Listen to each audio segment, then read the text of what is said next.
Well, hello, everybody. Welcome to the channel, family and friends.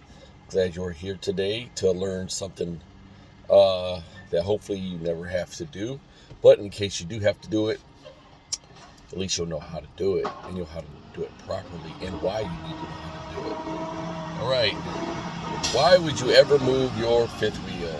But before we get into that, please like and subscribe. Give me that big thumbs up. Please give me the thumbs up. I need that. Um, And if you haven't already done so, please hit that bell down here, right over in this area right here, to get these notifications when I post these videos. That way, we can make informed decisions that are intelligent to bring about a positive outcome. This is why we're doing this, everybody. So, without further ado, why would you move your fifth wheel? It's because you need to balance your trailer, and your tandems just ain't doing it, right? So, we can move our tandems forward to put more weight on the trailer axles. We can move our tandems to the rear to put more weight on the drive axles. But sometimes that doesn't cut it. Sometimes we have to move the fifth wheel, and that's not necessarily something we want to do. I've only done it twice, maybe 3 times my entire career. But typically each notch that you move your fifth wheel is about 500 pounds. It really depends, but it's about 500 pounds per notch, and it can be very crucial in getting weight off of your drives. If you move your trailer back, which means pushes your trailer forward, closer to the cab of the sleeper of the truck, then you will shift weight to your steers. Okay. Now, if you move the trailer to the rear, which means you pull forward, and then we're sliding your fifth wheel back, and then what you're doing is you're shifting weight actually towards your fifth wheel and pretty much like rear axle, drive axle. So that we have to be aware of that. Now, I was in a situation where I was heavily loaded to the nose of my trailer. So that caused a conundrum, because you're not able to, if you can't get it balanced by moving your axles or your fifth wheel, then you have to get it reworked, right? And that has its own complications and backs you up quite a bit. So I'm going to take you through the process of how do you move your fifth wheel easily, without all the complications. Now I want to show you guys a couple things. First of all, the truck, and I'm sure maybe on yours too, we have this button right here. You see that? That is your fifth wheel that slides forward and backwards. And you just flick that, and you should hear your fifth wheel locking pins release. All right. So what you want to do is, the first thing, you want to make sure all your brakes are set when you do this. And then what you do, you release, and then you keep your trailer brakes pulled out. You push your tractor brakes in, right? You might have to rock your trailer back and forth a little bit to loosen it up, and then you have to be very light. But what you do before you do any of this, let's get out and let's do an illustration. All right.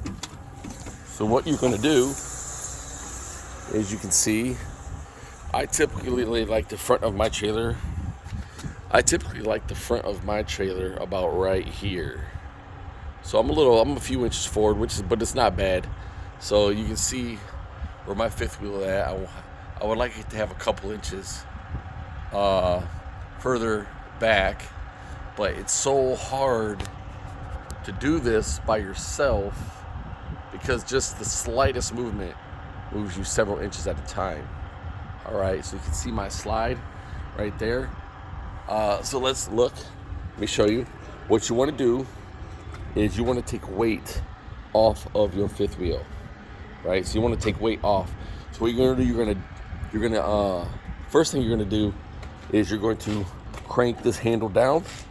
You want to put your landing gear all the way down, and then even when it's all the way down, you give it another crank, until you hear the air in your drives, in your bags, start to increase. When you hear the air, right? Once you hear the air, you stop.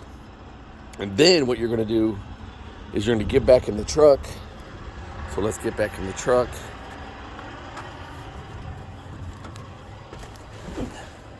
And then you're going to hit this button right here, which is your airbags.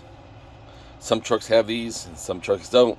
So you release your airbags, further drop in your trailer. Because what you want to do is you want to create just a little bit of space, a tiny bit of space, without releasing your kingpin locking jaws.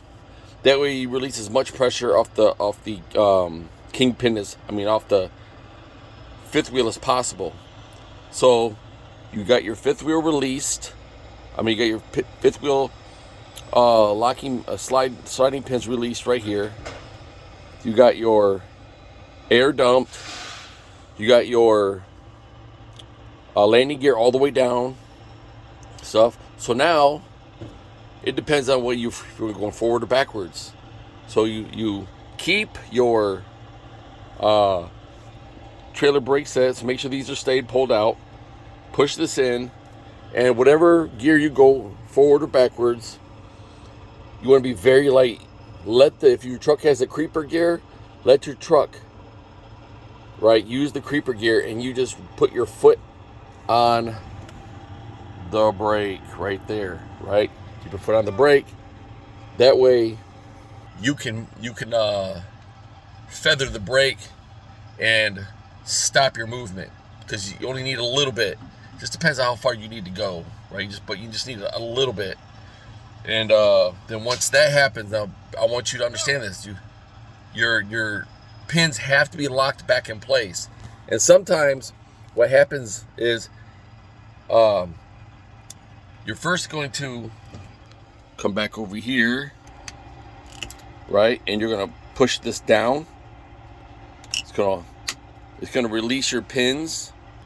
What you have to remember is, if your pins are not already directly in a hole and they come out locked, if you go to set your truck, your fifth wheel kingpin will move.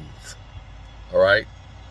So you have to understand how much error do you have back to forward. That's what you have to figure out at this point. And that's very subjective, because I don't know what to tell you on that. If you have more room to go to the right, to go to the front, then ease your truck to the front until your pins lock. If you have more room to an error to the going back, then ease your truck back until your pins lock. All right. But if you move too far, your kingpin will also move too far. That's given, right? That's just the way that is. So you have to be very careful. So remember, process. First thing you do, landing gear all the way down and give it an extra crank until you hear your air in your airbags start releasing or building up. Then dump your air. Dump your air out of your bags so it releases more pressure off the kingpin. Then unlock your kingpin pins, not your kingpin. Do not touch this. Do not touch this right here. Do not release your kingpin locking jaws. Release your kingpin locking pins on your kingpin slide, on your plate, your kingpin plate, right? There's the process. Then, right, you can move. But let me show you something that will also make this a lot easier. So let's give you all right, this is what's in my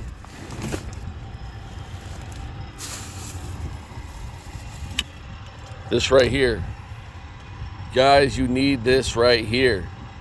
This is the best lubricant you're gonna get to unseize your stuff. Remember, this liquid wrench right here is amazing. So spray, and what you want to do is you want to spray the rails. You see the rails right here? You want to spray the rails real good. Be very generous with the lube. That way it's much easier to slide your pin forward and backwards. And because of that, it'll allow you to put it in place a lot easier. So remember that. It should be that easy. Remember, put your landing gear down first, give it an extra crank, dump the air out of your bags, out of those things right there, dump your air, then release your pins. And some trailers you can actually see the pins released. I mean, on some kingpin plates, you can see the pins because the mine has that. That slide actually comes around to the outside, not the inside. So Freightliners and stuff like that, you can see those.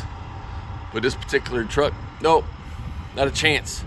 It would be nice, but I don't have that luxury in this one. So there you have it. It doesn't have to be difficult. I hope you never have to do it, but in case you do it, you know what, now you know why, you know how to do it. It's better if you have someone to help you. That way they can guide you forward and backwards a little bit. And hey, with that, thank you for watching Randy's Little Road Life. I appreciate you coming today and spending a little time with me. That way we can be informed to make intelligent decisions. That way we can bring about a positive outcome.